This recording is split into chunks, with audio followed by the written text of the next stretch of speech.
আমরা তিন ভাই বোন, মা বাবা, আত্মীয় স্বজন নিয়ে একটু মহব্বতের বন্ধনে জরুরি কিছু আলাপ আলোচনা। 2-3 দিন বাড়িতে ছিলাম, মা অসুস্থ, আবার মাহফিল ছিল।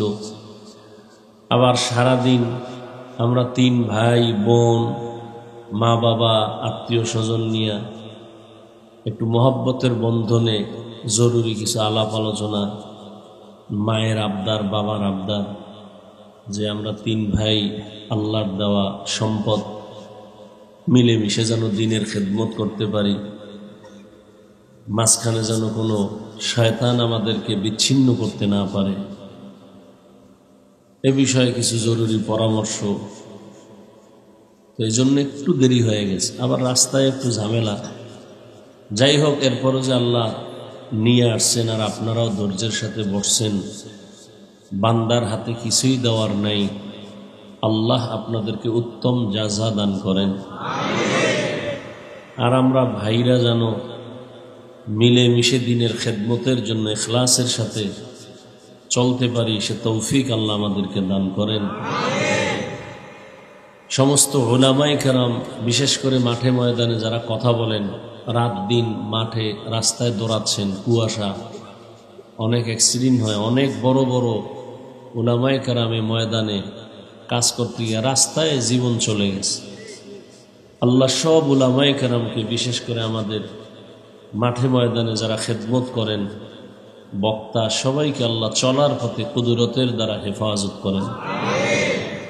উলামায়ে কেরামের ইজ্জতকে আল্লাহ বেশি বেশি বাড়ায় দেন। যারা উলামায়ে কেরামের বিপরীত লাইনে চলে, আল্লাহ এদের হেদায়েত দান করেন।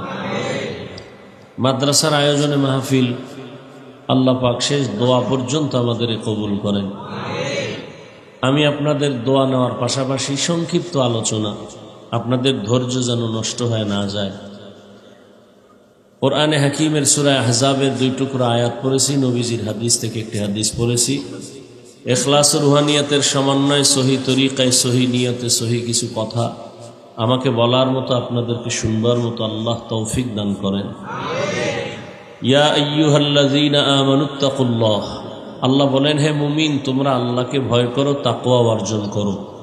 ওয়াকুলু কওলান সাদীদা, জবানের দ্বারা সত্যটাই বলো, সঠিকটাই বলো। লাভ, ইউসলিহ লাকুম আমালাকুম, বিনিময়ে আল্লাহ তোমার আমলকে কবুল করে নেবেন।